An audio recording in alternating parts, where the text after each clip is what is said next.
So you're making. Oh, let me get my. Yeah. Well, I we're got quite a few things. we're rolling here, so. Oh God, you always do that. No, listen. I'll edit out that first. I'll edit out the first 15 seconds. It's fine. I'm just kidding around. I'll edit it out. I wanted to talk to you on air about your pasta. Oh, right. Well, it's not. I know you wanted me to say it's like an arrabbiata or something. Yeah, totally. But it's really just like we put a bunch of veggies in it, and so that it's healthy, and it's a rigatoni and rigatoni. No, it's a rigatoni. Is that mini Tony? I think they're a bit smaller. Mini Tony. Yeah, and it's there's a fennel sausage I got to put in there, Italian fennel sausage, and some zucchini, peppers, onions. You're gonna do the cutting up the onions with a razor blade, kind of Goodfellas style thing. Yeah, well, I felt he put too many onions in the sauce. You've been making. Hey, Tony's been in there making he's been making that sauce for 3 days. Yeah. Yeah. Don't forget to stir the sauce. I love that scene where they're making dinners. One of my favorite. Yeah. When he brings the wine, he brings in the smuggled wine. He says, "I got the red and the white," and he says, "Hey, now we can eat." Oh yeah. Now we can eat. Oh yeah. Love it's that. all about the hang. It's all about friendship. It's only about that. Everything is. It's only about that, and there's nothing more.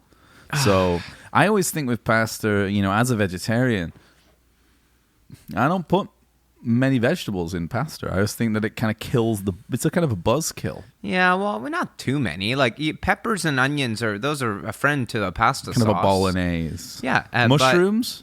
Nah, I'm not a fan. You cut them up real fine. No one will even notice. It's like, that's probably what your parents did with you growing up. They probably just cut them up real fine and you didn't know. I just never liked fine, I could handle that. Yeah. But, I'm not a big mushroom guy, I'll tell you that. Yeah. Thanks for taking care of me here with this whiskey. Snifter I came over. I bourbon? I was walking over, and I should be in a good mood, but I don't know why I'm not. Walking down 4th, and it's just this Black Friday madness, and everyone's stood outside shops in masks, waiting to get gaming chairs or something. I don't even know what a lot of these shops even sell. And then every time I'm here, we have to walk past that fucking Patagonia store, and it's always havoc outside there. Almost like people because I have to walk past them to even get in your apartment. Yeah, and they're mad. I think they think I'm skipping the line to get into your apartment to get just to see you. So I mean, wool shirt. Yeah, it's with that stuff. That's particularly depressing because it's just. Presumably Patagonia is it's truly now it's chaos out there. It's chaos on the street. It's chaos, man. In the streets. Chaos in the streets. We're dancing in the streets. No one's dancing. No, I tried to get a slice of pie. Kind of knew. I just felt like I was we're gonna do Saturday Night Fever today. I wanted to kind of. I don't know, feel a bit of a kind of Lower East Side energy. I was like, I'll get a slice of pie. Or at least that's what you tell yourself. Romano's, you know? I'll get a slice of pie. This is what's going on in my head. I'm walking. Here. And it's a lot of... And I'm walking here energy. That's the whole of the movie, and the whole of the record is just about, walking. What's that, Midnight Cowboy? I'm walking here. I'm walking here. the... Also, Hurley, that kind of New York... The Hurley... It's a great novel. Ratso. Too. Great novel, too. Yeah. Hurley, I have it. I forget his first name. But, yeah, that kind of it's amazing, actually, with Saturday Night Fever, how, they synthesized, all this, kind of, lineage of music, which... it's so interesting, and it all kind of funneled down all these influences, kind of rhythm and blues, African American, blues music. I guess electronic music. That's kind of the euphoria of hippies. All this stuff and disco. I could talk about it for fucking ever. And it all got synthesized and sort of funneled down into let's just make a record and a movie about walking cool. Yeah. It's just you put that fucking music to you just walking. Anything. It's just walk. The Staying Alive video, they're just walking. That's what I mean. They're just they're just walking, and so vibelessly, and it's fucking great. I was watching they're not even walking in time. They're tired. Yeah, and it's awesome. Yeah, because they're Well, it's a sad song.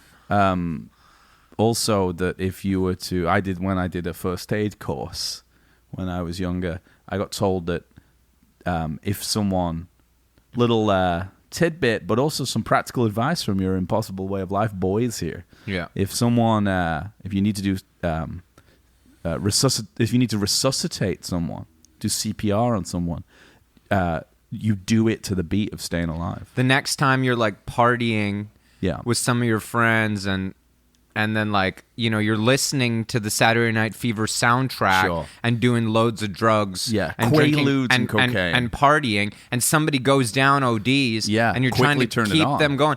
Quickly go put the Yeah. needle back to Staying Alive Yeah, and pump song the chest one to and that. just go. That's what you want to do. And that's what and I've done it, and believe me, it worked in that instance. Did you have to put the song on to get the BPMs correct? I'm such a fan of disco music that I You knew already kind of it's like It's kind of in your soul. it's like people who have perfect pitch. I have I have perfect rhythm. It's just going. Your heart beats to the Staying Alive rhythm constantly. Well, it does. Yeah, And I think that's awesome. the point.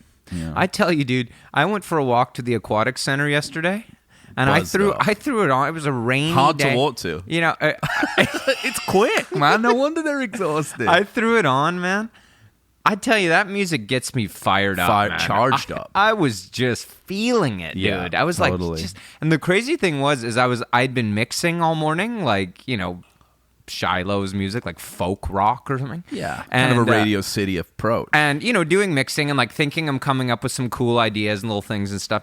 And then I just threw that on and I was just like, the mix just like tantalized me. I was like, just listen to that. There's so many little things I never noticed. Oh, it's like, amazing. There's one part, this is really nerdy, Impossible Way of Life kind of stuff. Oh, let's There's go one there. part where he goes, music left him and while I've been kicked around. When he's doing that Yeah, part, it's yeah. very double tracked up the middle yeah. together. And then when it goes, you know, it's all right. They blow the it two up. vocals They blow it up. split Love and it. go left and right. It's such a hook that I never noticed because I never really played in headphones. Yeah. And it just like, I was like, why do I love that part so much? And you just don't Yes. notice it, and it just like hit me, man. Big LCR record. Yeah. We've talked about that. I've adopted it. You've adopted the LCR strategy. I like it. I think it's important. It reduces your options in mixing if you just treat it as if you just have instead a fader, which is a switch fader instead. So I do it as a mixer. I only mix in left, center, or right, and I think that like it immediately takes you closer to the energy of old records. In fact, there is I just noticed this today on the Saturday Night Fever soundtrack on Spotify. There's a sort of like extended version of it. Yeah. And there's some remixes by a guy called Serban, and I'm assuming it's referring to Serban, who's a guy he's probably the biggest mixer in the world right now. He mixes pop music, big pop. And that's why he has a one-word name. Well, I can't remember. I've not looked this up. It could just be bollocks, but I'm pretty sure that that's his name, and I'm pretty sure it's the guy who mixes all the biggest records in the world. Right. He's kind of like a American guy, or within pop, but like cool, like good. It's good music. It's good stuff. He would have mixed Thriller at the time, so he would have mixed. Well, they didn't mix records really in the 70s yet, like fully mix them, but he would have been one of those guys. And his mix was garbage of it because what did he mix? Staying Alive. He redid like 4 of the big songs, "Staying Alive" and like just "More Than a Woman." Overthought. Yeah, and just like you could hear like he added some like deliberate sidechain and stuff in a tasteful way, but like he's not like an EDM guy. Yeah. But they just didn't sound. It just didn't. Well, listen to it. It didn't sound. When I have a lot of tracks, lot more bass energy, because the key to a lot of disco music, particularly and I think this, and I'll tell you, listeners, I'm fired up because this is my wheelhouse. I mean, yeah, a lot of you're kind of a disco guy. It's interesting because there's very little bass energy in it. It's really fizzy. It's really cokey. It's kind of picking up on the Motown mixing end of production and mixing, where it's like fizzy as fuck. There's very little low-end energy in it, and it's ready. It's practical in some sense because it sounds good on AM radio. It's crazy to say there's not too much low-end energy in Motown, though. But there's energy, but it's not more in the playing, not in the mix. You mean? Well, I mean, James Jameson's bass playing is so bright and trebly. I mean, it's all like it's 700 hertz up. I mean, you can hear it. It's the actual bass playing, but in terms of the actual muscular energy of bass, there's more bass in like Deja Vu. It's like warm and friendly and like stoned sounding, where all these records, like Motown onwards and then definitely Saturday Night Fever, if you put it on, it's barely any low end on it. It's fucking coked out because it feels like you're fizzed up. It's like a fizzy, like cokey energy. Yeah, well, the sound of disco, is it's more in the guitars. The sound and of disco is cocaine. Strings, like or like the top end of the bass playing. The bass playing. I mean, like of course, Maurice is great. The bass lines on it. It's unbelievable to consider that actual human beings played some of that music. He'd really come a long way since his playing on Cucumber Castle. Do you think Maurice played the bass? He did on everything, and Barry all the guitars. That's really cool. Yeah, actually didn't know that. Yeah. All of it. Yeah. You ever seen They were a band. Like, oh, I know. That's the thing. Like, well, no, like, I mean, even at that point, like, I don't think they thought they were like disco producers. Like, you know the story, right? Like, I guess we may as well tell it that they got a call from the producer that was like, we want some music. Stigwood. We want some music for this movie.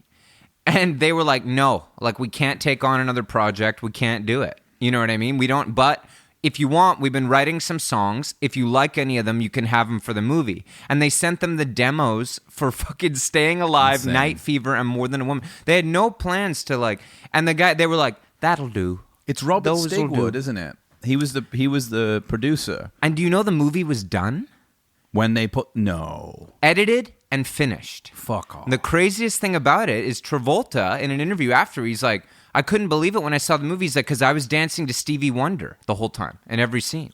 Wow. They had no clue. And they just matched it up to the footage. He was dancing to what? Superstition, maybe, well, like Stevie Wonder and I forget what else he said, something else. But there was that music did not exist when they filmed the movie. Galaxy brain over here. Yeah. Isn't that just wild? And then it's like something, you just throw it together and that's like, you could never imagine it another way. It's interesting because I did watch it last night. Yeah.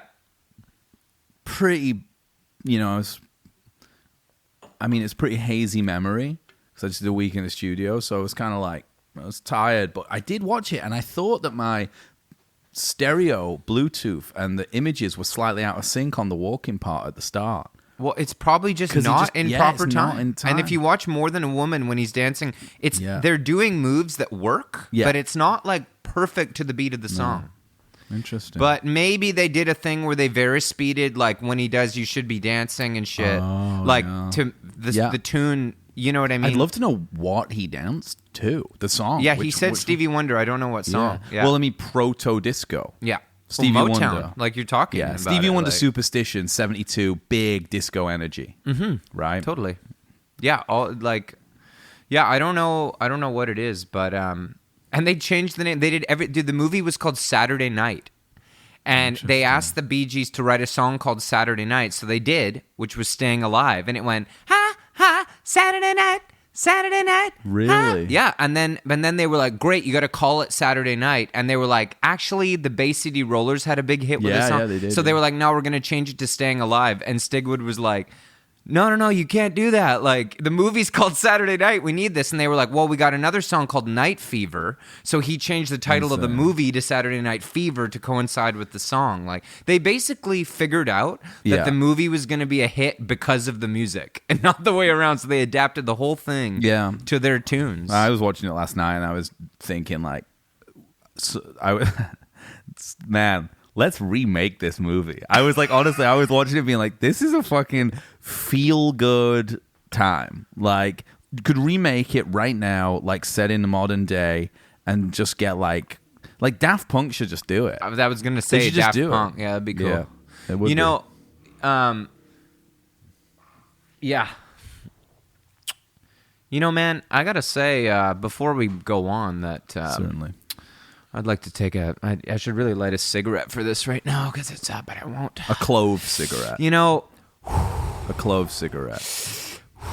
It's actually... Hey, I'll let me get one going too, actually, over here. Yeah, here you go. Kind of a clove, thanks, yeah. These cloves, these are from these Gaulois, actually.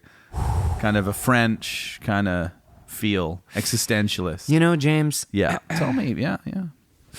There's some of our fans out there will be actually quite happy to hear that we're actually talking about the album right now on our podcast, because I just want to say that we've been getting a little bit of criticism lately about the fact that we don't talk enough about the records that we advertise that we're going to talk about. Okay. And let me just tell some of the people out there who think that they understand what we're trying to do here. Yeah. That we don't have any guidelines for our show. You're not going to learn anything here. No. We're here to riff.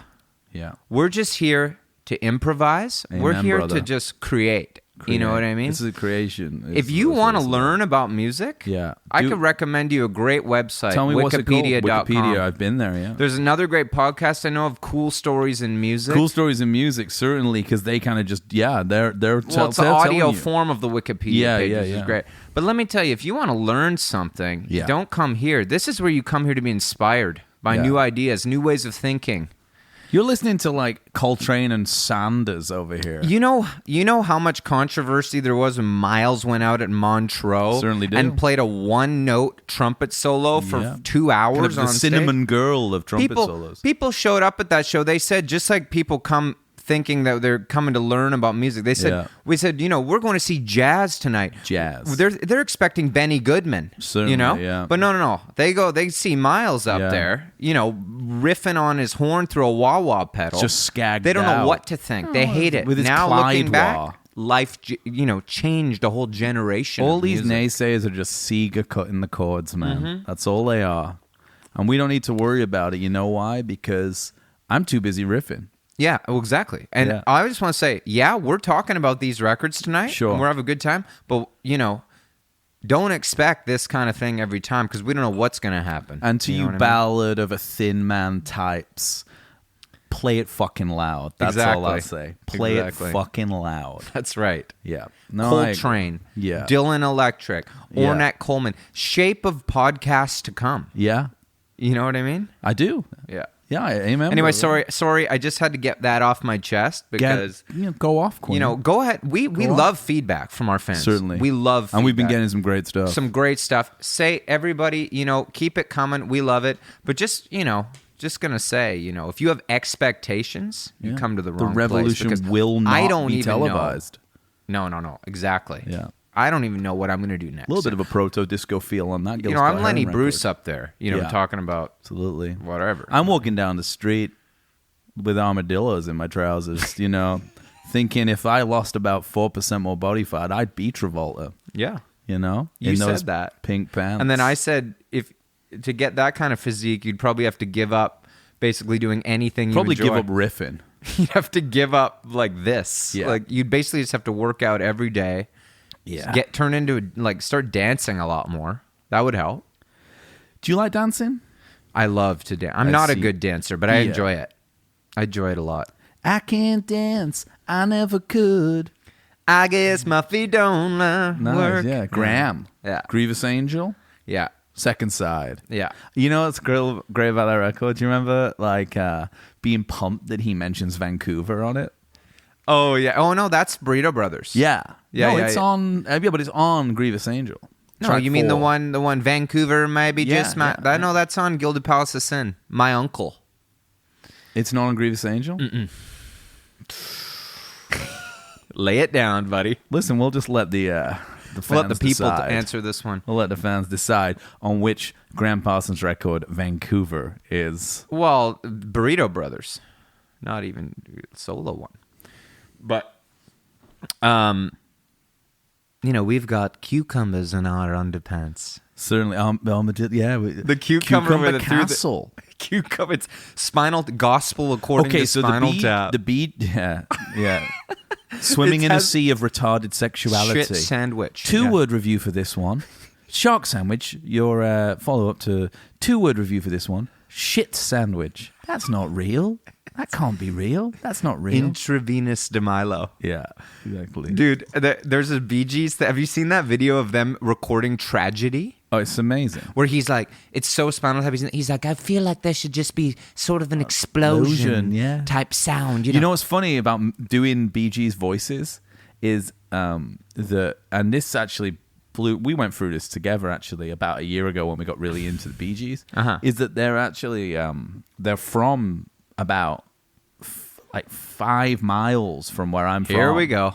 No, so All the best beds. no, well they are. They're It's from, true. they're I know. from- I'm they're- jealous. Nah, I'm but jealous. they're from Chorlton, and I'm from Stockport. A lot of people Cheadle-Hulme, don't really. do this because they think they're Australian. Well, they are. I mean, They're both, They're right? they were born in Manchester, in South Manchester, specifically in Chorlton, and they moved. That would be 5. You know, I'm talking 5 miles from me, 5 miles from Morrissey, Yeah. 5 miles from Antimasker Ian Brown. Liam and Noel. 3 miles from Liam and Noel, you know, but they were born in Chorlton, and there's a blue plaque house there. You can go and see where they grew up, and apparently they donate loads of money, or well, Barry's the only one left, to the local schools for music and stuff, you know. Mm-hmm. But I think they moved to Australia when they were like 14, so you know they lived there until then. What's interesting is that I'd never considered, and I think I've talked about this with other artists of that generation. You're so well acquainted with their music, but we live in a, you know, in a sort of time of mass media. So music now is synonymous with like the visual, what people look like singing it. I remember like being a Neil Young fan for 5 years, and then watching The Last Waltz and seeing him sing for the first time. Like I'd never even seen like him moving. I'd seen photos of him, but never the visual of him moving around with a big rock of cocaine And I in his think nose. that a lot of people are shocked when they see the Bee Gees singing. Sure, but I was just gonna say like long-winded way of getting around to it. Yeah. I can't do a Barry Gibb impression because Barry Gibb just sounds like me talking. Yeah, it's true. He's just from the same Well, place. I And can't- I love it that he never lost his accent. He's a bit softer than me. All I need to do is just soften my voice. And it's tragedy itself that he lost both his brothers, isn't it? Yes, it is.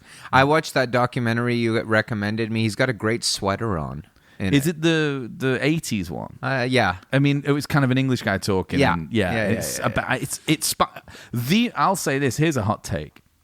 The Bee Gees, coming out of nowhere, are the most Spinal Tap band that exists I in think real so. life. Yeah, Obviously, it's like you think it's Led Zeppelin and stuff. It's the Bee Gees. Yeah, I think so. Because they changed their career path so many times Yeah. based on what was famous at the time. Totally. It's unreal. Yeah, yeah.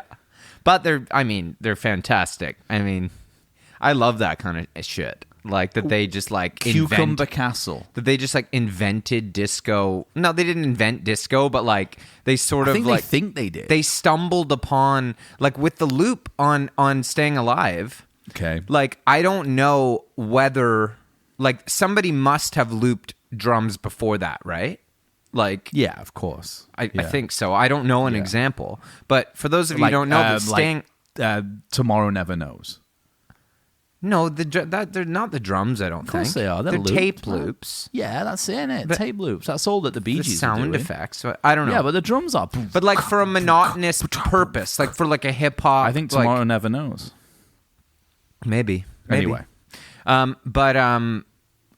Yeah, they. I couldn't- love this story. They couldn't find a drummer in that France was capable. So a capable That was drummer. capable.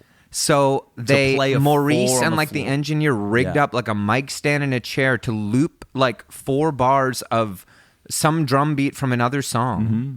And then it sounded so good It's a Dilla or something. that they used it on Night Fever and More Than a Woman, Yeah. and they credited it as Bernard Loop on the homage to Bernard Purdie. yeah, almost have heard it. And then afterwards, my favorite part is that like everybody in the world wanted to hire him I to love play it. on their record. It's wicked. And it wasn't a real drummer. But speaking of explosion, and he does a good job on Tragedy. I was rewatching that interview with Jagger. Mick. Yeah. Let's do it.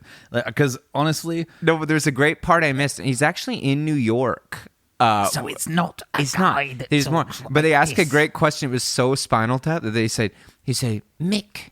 I'm just going to do it in English accent. please 'cause I don't care. don't change it for me. Mick, what do you think of New York? What do you think of New? And he says, "Oh, it's just so phenomenal. I think it's fantastic Sexual. here." He says, "It's exploding. He says, and every time we come, it keeps exploding. It just keeps exploding more, and then if you keep folding exploding it, then it's this, and I don't want this. I want large bread. Look at this one.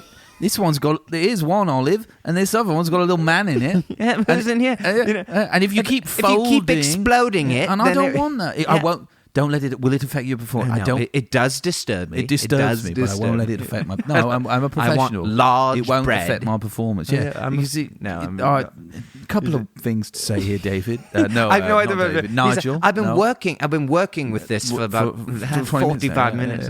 Fantastic. That's the best thing. Camera work of like the close up of his hands with. Is that the best bit on it? You think? I love that scene. Stonehenge. I mean, it's too much.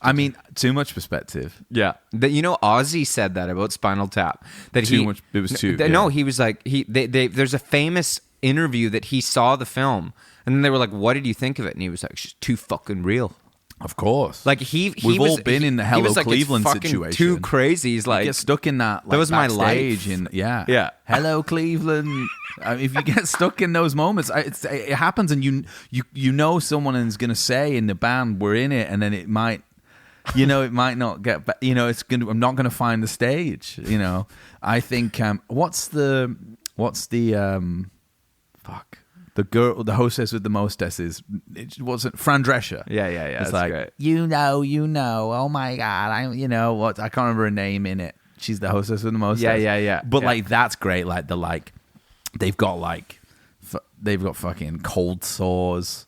Herpes. They've all got herpes, and you've got a woman on all fours. Okay, yeah, on all fours, and with a leash extending up, and it's that sexy and sexist, all that stuff. That's great. It's great. I mean, my favorite bit on it is the Elvis's grave. Oh, that's, to me. That's have you seen the outtakes? Yeah, there's more. Yeah. But I love the earnest stuff too. That's like, Sure. like the scene I love is when they hear themselves on the radio, and they all run in to listen to Cups and Cakes, and it's just so sweet. They're listening to it and smiling, and then the radio announcer is, "Oh, that was Spinal Tap. They're residing now in the Where Are They Now pile." Yeah, totally. That just is just too fucking real. It's too good. Already There's a moment it. like that in the Bee Gees doc where the narrator's talking about all their hit records, and then he's like, then 1974 brought a series of flops. Yeah. And they're like showing them recordings. Yeah. It's like, particularly Our World, which didn't even chart. And then it's like shows them recording it, and it's just shitting on them. It's so funny, like their career trajectory, like it is Spinal Tap. They start as like a skiffle band in Australia, like a 3-person skiffle band, doing songs like "Where's Me Washboard? Come on," when I'm cleaning windows, that kind of stuff. And then they sort of move through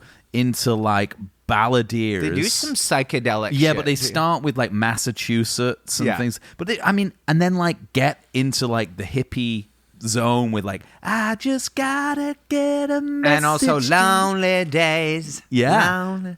And then Robin's Reign, Yeah. he pieces out and does his own solo thing. And then they do like, I suppose like a pagan switch up. Mm-hmm. They try and do Cucumber Castle, which is It's like Robin's Reign. It's like the same the record. weirdest fucking. It must. Yeah, it's the weirdest vibe where like they're like in leggings with armadillos in their trousers, like in a boat in like a medieval kind of castle, singing songs. Like it makes no sense. No. It's a terrible. Huge hit.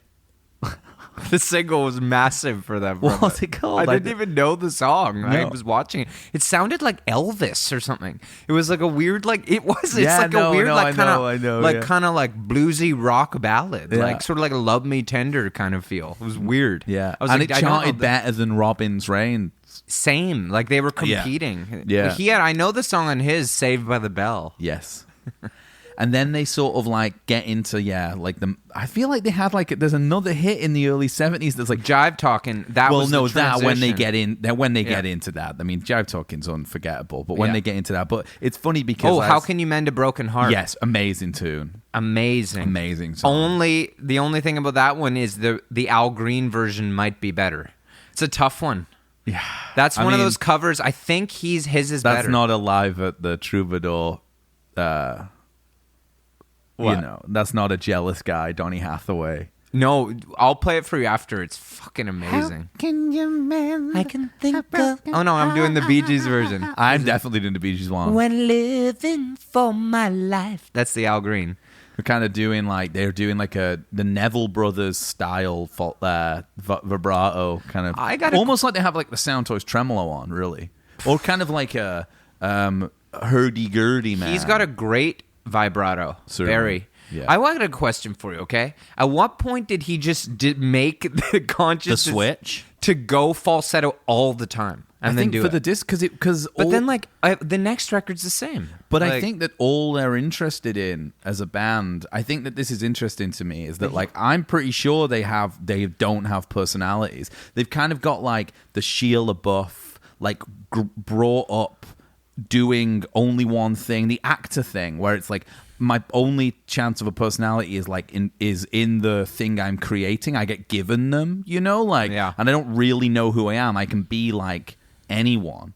Michael Jackson, probably, like people who've been in stardom since like a young age because they were Yeah. famous as kids. So I think that they just like, I mean, it sounds like Robert Stigwood, who was their manager and stuff, like probably I just think was like, they obviously trusted him because they were successful. I don't think they had like a soul. I think they were just like, okay, the medieval thing. Yeah, they seem really kind of naive as people. it's even so into Spinal the Tap, dude. 70s. Like they're you're just like describing Spinal Tap. even into the 70s when they're talking about disco, like there's this amazing quote where they're talking about jive talking and getting like nights on Broadway, like they're getting into disco, but they're getting into disco in like 1975. Like it's already happening. It's happened. Mm-hmm. It's been happening in New York and Philly since like the late 60s. Philly sound, I mean, yeah. well, yeah, literally. Yeah, Like yeah. the real Philly sound, the OJs, Sure. or like what, mother, father, sister, brother, and like the massive string arrangements on like,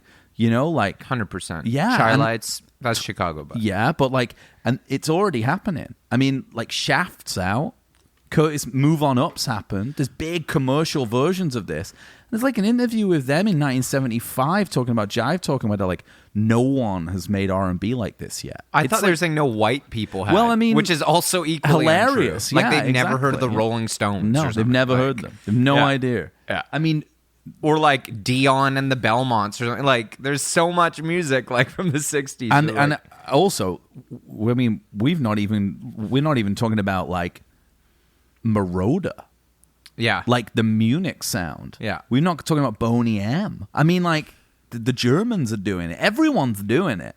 Boney M. Was that around in the mid 70s? Germans, dude. Rasputin.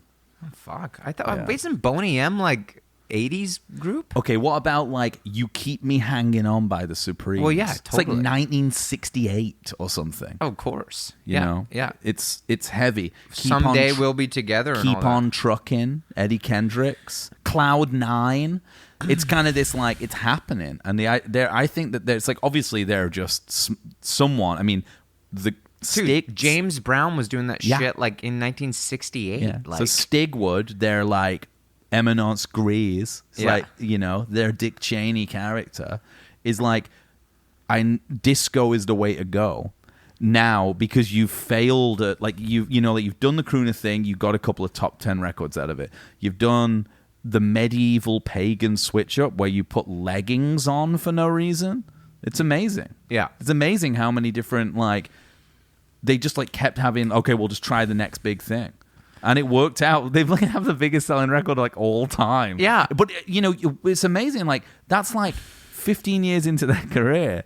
And they've like had like 6 careers within that 15-year span. It's brilliant. And they had nothing after it. After in the 80s, it was like, well, Spirits Having Flown, the one after was huge. Sure. Tragedy. Yes, it's great. But when disco died, Yeah. they were fucked because they were all in on Did it. he do that shit with Barbra Streisand after that? Like Guilty is, I think, I don't know, but I'm because gonna then Grease and all that too. Which yeah, but we've that's talked still about, the which 70s, isn't it? But I think after Saturday Night Fever, It's pre-punk. Punk kills it, right? I mean, we can't not talk because I know you and I both love this. That those guys, particularly Barry, obviously as an arranger, amazing. oh yeah. And I mean, they're undeniably talented people. So you sent me, or maybe Luke sent it last night, a thing of them writing "How Deep Is Your Love." For all of you out there, listen to this. It's 9 minutes long, and you hear the three of them gathered around a piano. I mean, they could sing. From nothing, Yeah. writing this song. It's and insane. apparently they wrote really quickly. Like, Yes. they'd write it in an hour. Well, I don't think that they were precious because they were just trying to create commodified products. It's I just- think that I don't think there's any harm in that. It's beautiful to Yeah. listen to because you hear. I want to know who's playing piano because they're amazing. Sure. I don't think it's Barry. I get the idea Barry's the main singer on Okay. the recording, and that one of the other ones is playing because he's guiding the pianist. Yeah. He's saying no, go to the 12-inch minor, go to the pianist. minor seventh Yeah. there, do this, do that. And you can hear that whoever's the singer has the idea. Like it's beautiful to listen to because they've got the idea in their head. Yeah. Like where the melody's going. Yeah. Living in a world I so breaking. Yeah. He keeps trying to do it, and the piano player's kind of trying to keep up. Yeah. Because it's like synapses are firing, dude. It's and what a tune. Isn't that what Jackson said, though? We went over this with Thriller. Like, the song will write itself. Yeah. All you can do is get in the way of it. Mm-hmm. That's all you can do. And my God, have I got in the way of songs over the years, you know, where you like that initial impulse that feels Yeah. so pure and freeing, and you're like, this might be my, you know, my fucking song. This might be my, like, Imagine.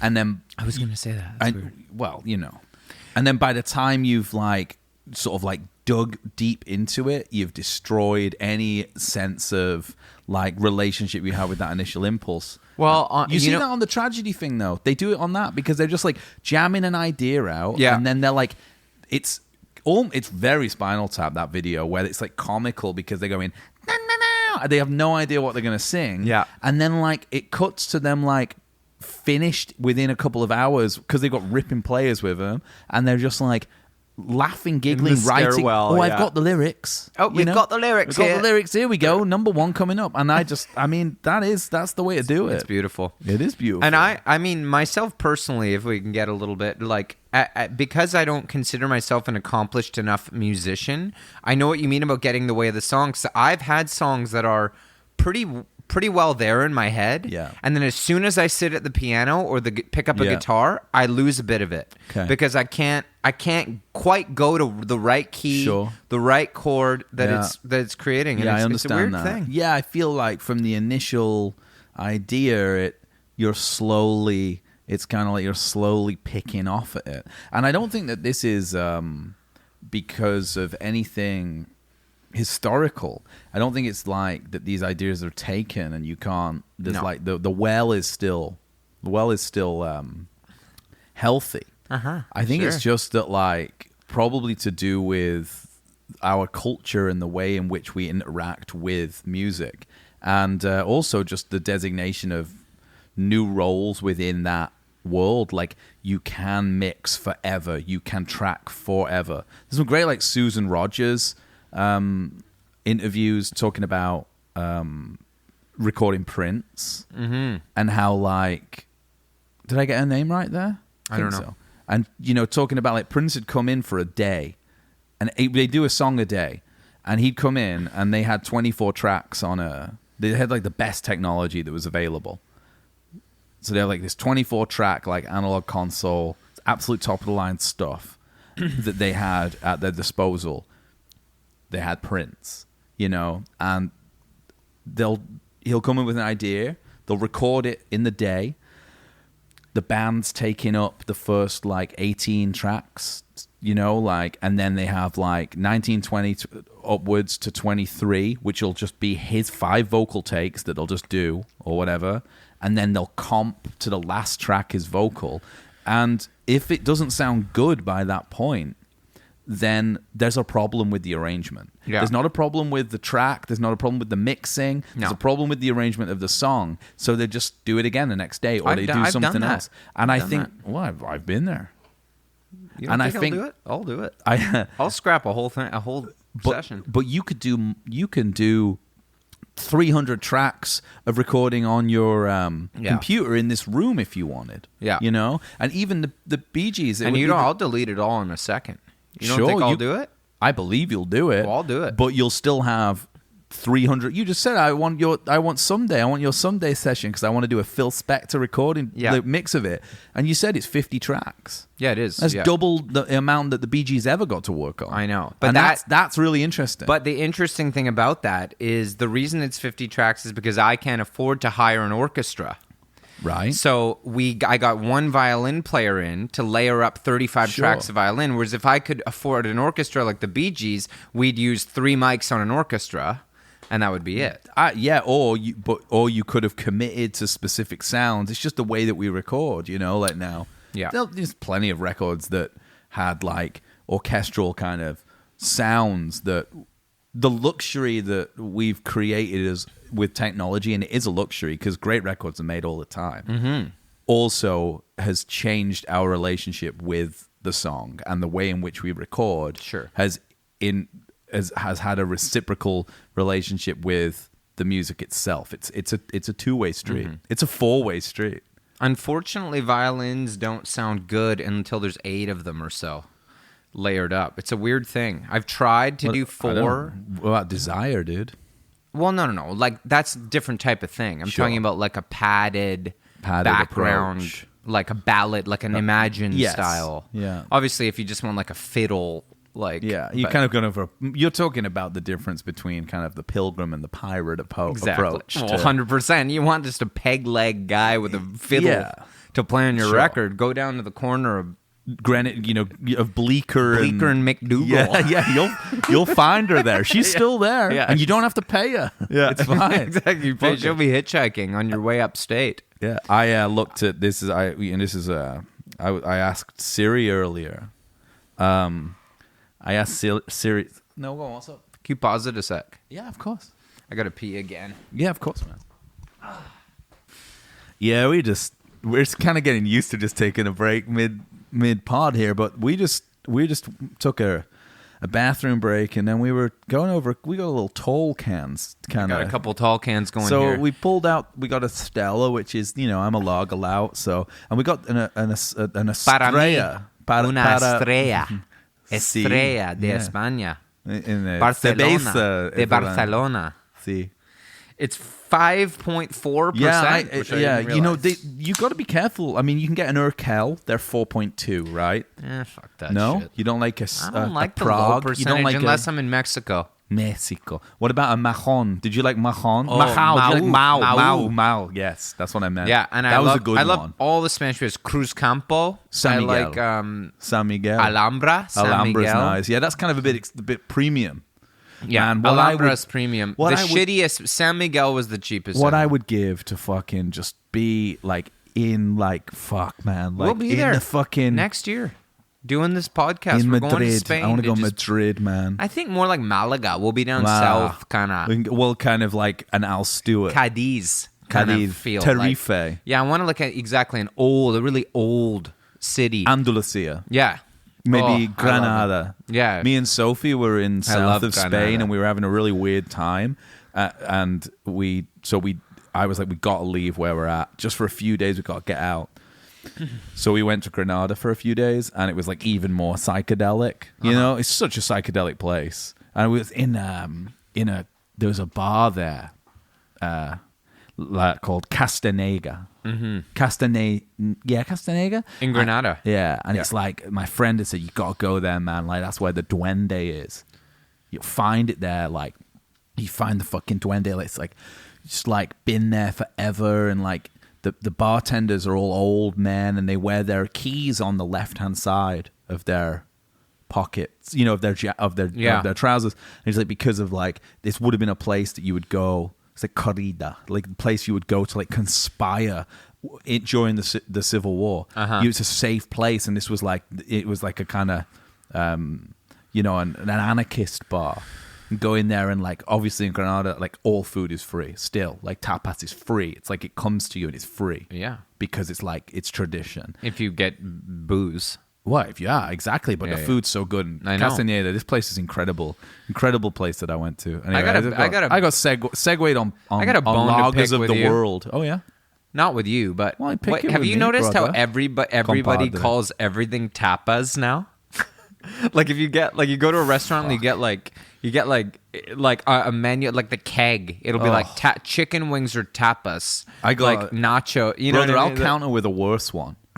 People we know referring to corner stores as bodegas. Oh God.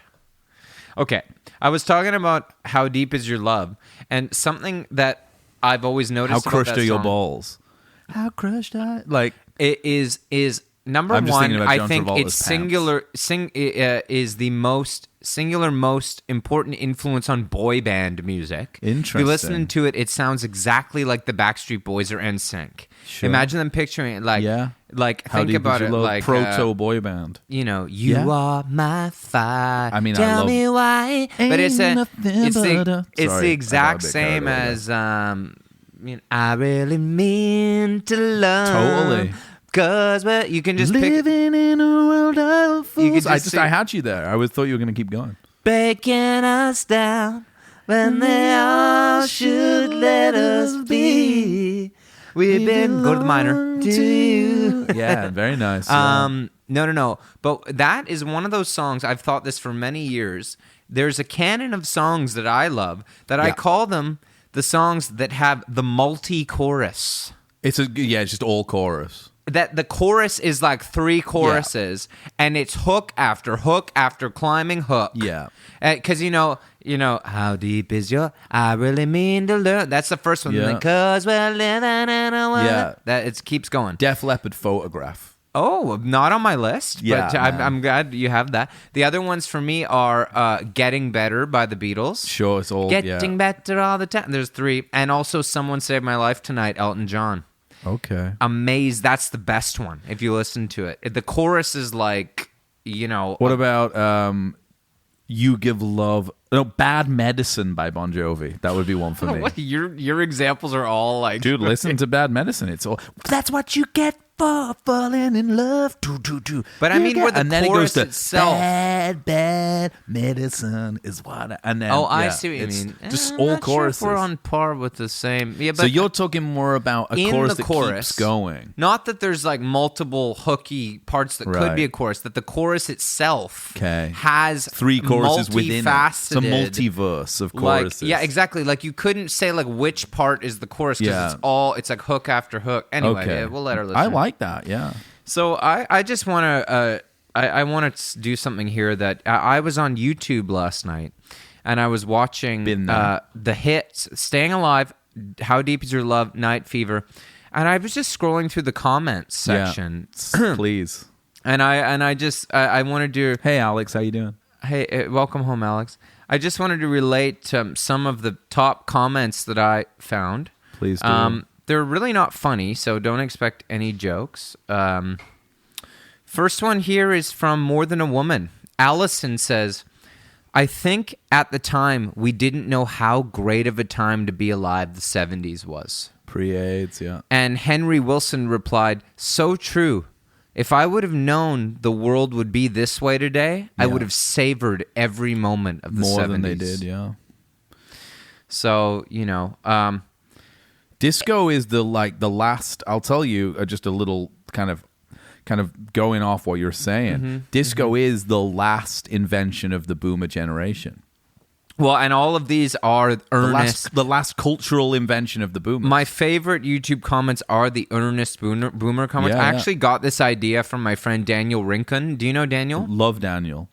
He He posted. has my 4-track tape machine. He posted I gave it to him. some earnest boomer comments on a YouTube video, and I was like, "Well, that'd be a great idea for the pod." He's So- one of my. He's an incredible guy. Oh, also, he's your brothers in arms with your South American, Central American blood. 100%. He's Sangre. mi hermano. Yeah, And my Waldorf era, he was a big part of he's that. a wonderful guy. Big smile. A-Town Rocks says, Okay. "The first time I kissed a girl was on the dance floor, slow dancing to this song in So 1980. More Than a Woman? This is How Deep Is Your Love. Okay, sorry. Yeah, in 1980. 1980. This was, but the song was still a hit. It's still a hit. I mean, I still feel what I felt that day.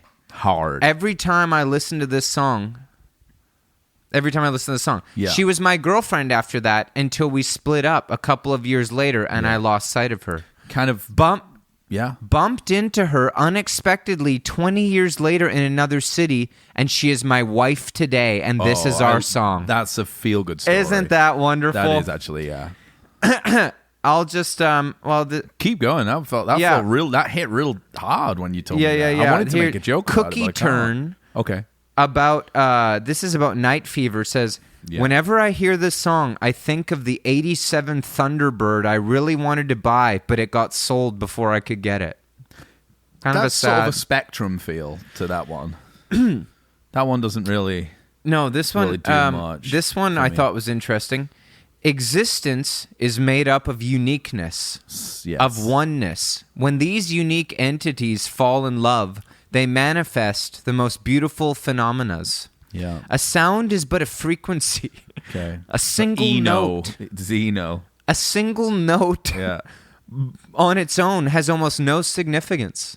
When notes come together in a mutual understanding, Okay. they transform ESL. all together Little bit of an and ESL become energy. music. Okay. Their powers are multiplied and Okay. become capable of evoking an unfathomable range of emotions, Yeah. moving and inspiring John us. Berger kind of vibe.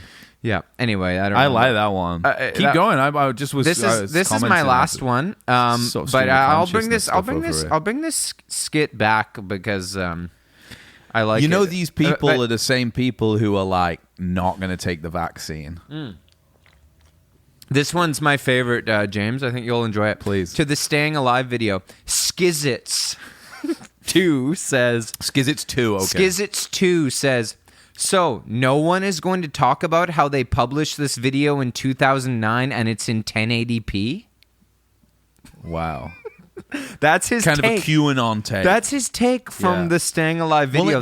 Well, I think that what he's saying is it's a little bit like the moon landing stuff. It's like, how is this possibly in 1080p in HD if from it was that time. Yeah, I mean, presumably there's been a digital remaster of Saturday Night Fever at some point, or you're just watching it's just crushing your bandwidth, but you're not actually gaining from it. I It's just kind of love- like the difference between Thunderbolt 2 and 3. just the energy of USB-C. it, how he's like, so okay, one's talking he's like, about okay, it. so no one's gonna talk about this. Yeah. Okay, great. Everyone's just gonna talk about like the Bee Gees song or whatever. Sure. Cool. Like, yeah. He's more How about concerned the real, about the real the issues, real issue. the real issues How can this behind possibly the scenes. be in 1080p? Yeah, it's with that stuff though, like with those kind of comments, like that guy's comment there is like he could, like he has either he's completely serious, which I'm sure he is, or he has the exact same sense of humor as me. Because to me, that's a very, very funny joke, but I have a feeling he probably just meant it.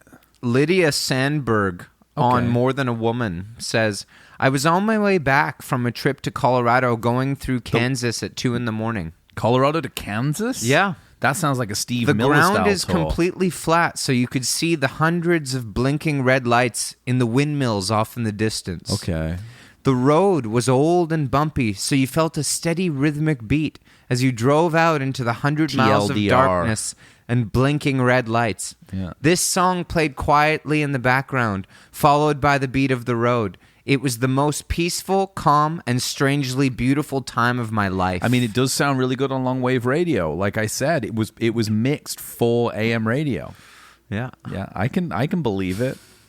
Incredible. Too bad she didn't have that 87 Thunderbird. That would have really put it all together. These are the same people who will not take the vaccine. Not take the vaccine. My won't mom take it. is a boomer, Yeah.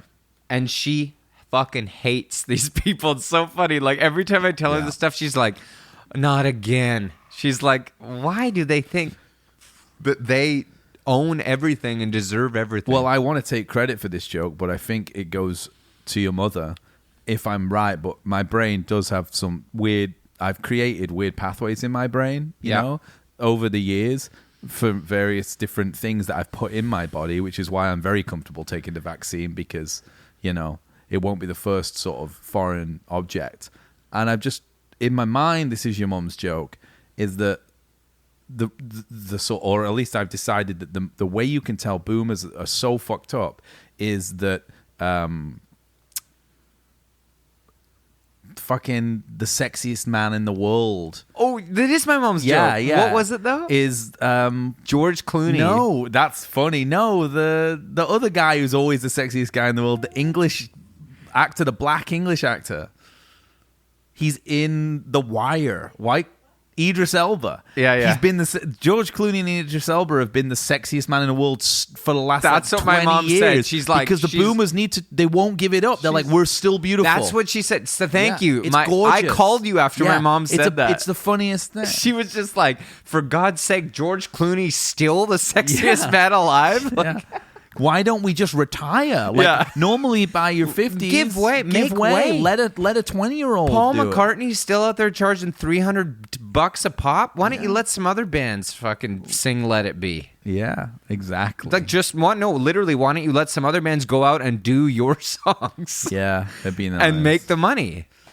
It is funny to think that people like, yeah, exactly. Like, you know, it's like, I'm unwilling to take the vaccine. It's like, you know, the people I see saying that kind of stuff on the internet, it's like, I see them on Facebook, people I know, and I'm like, I'm pretty sure when we were like 17, you were putting like acid in your eyeballs. Yeah. In like, you know, like They're like, back when I was like, in like huffing butane, inhaling before religious cocaine education at Studio class. 54. Yeah, but now we didn't need any vaccine. like literally hooping.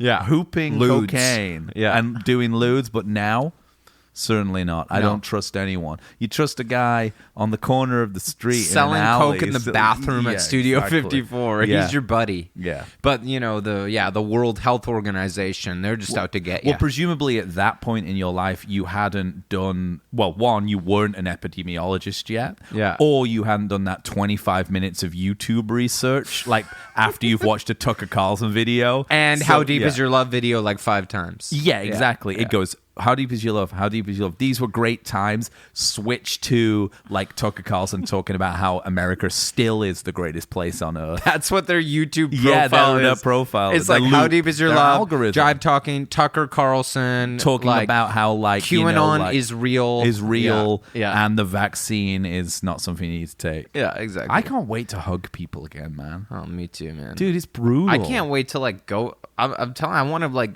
I can't wait to live the new Saturday Night Fever. I'm an ready. older guy, but I'm gonna hit the club. I'm gonna do it all. Bimini's is back open. They got a big old patio. Let's hit it. I can't wait to just, you know what? Do the hustle. Do you know? I'm Like, gonna dance up a listen, storm. you couldn't do the bump. It's a key element, not the Cokie bump. Like you couldn't the dance move. You know, like you where like your hips are banging into each other. A classic disco move. Couldn't do it right now. No, you couldn't. You know, you couldn't do it. It'd be a super spreader event. I'll tell you, buddy. When Studio 54, man, wow, that'd be a super spreader event. yeah, sweat, You have to sweat. hot sweat. Yeah. You think Kind there's of a disco song called "Hot Sweat"? I'd put money on it. I would I'd too. bet my bottom dollar on it. James Brown did "Cold Sweat." He did, yeah. I mean, cold sweat is the kind of That's disco essentially. yeah. I mean, I think that like it's interesting because Make out in the cold sweat.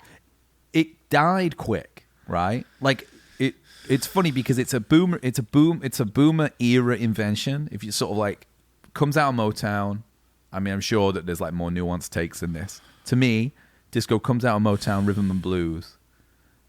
It's rhythm and blues, and I'm just going off here. Like this is just me. Please correct me, but like it's rhythm and blues at Motown, mixing in like urban centers with a dissatisfaction of rock and roll, and also gay culture, LGBT culture, and also similarly weirdly like post 70s hippie, like everyone's on drugs euphoria still.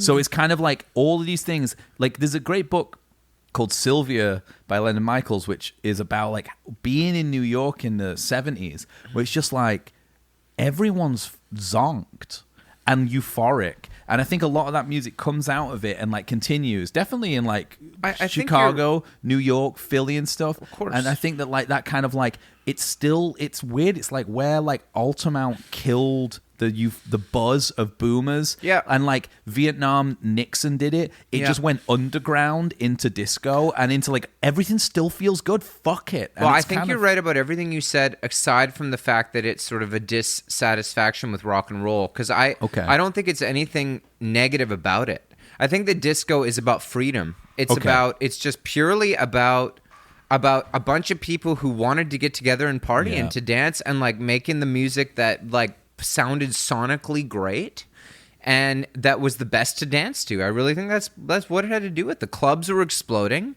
and people wanted to The party. discotheques. Yeah. And of course, The you know, discotheque. baseball fans didn't like that.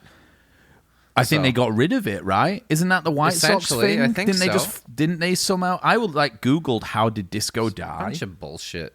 Well, you know more about that than me. Well, I just remember the White Sox thing too. Yeah, there was like some disco Sox thing at the game. Yeah. Like, 'cause it Well, was I mean, all- I think there's a lot of, and this is for a different podcast.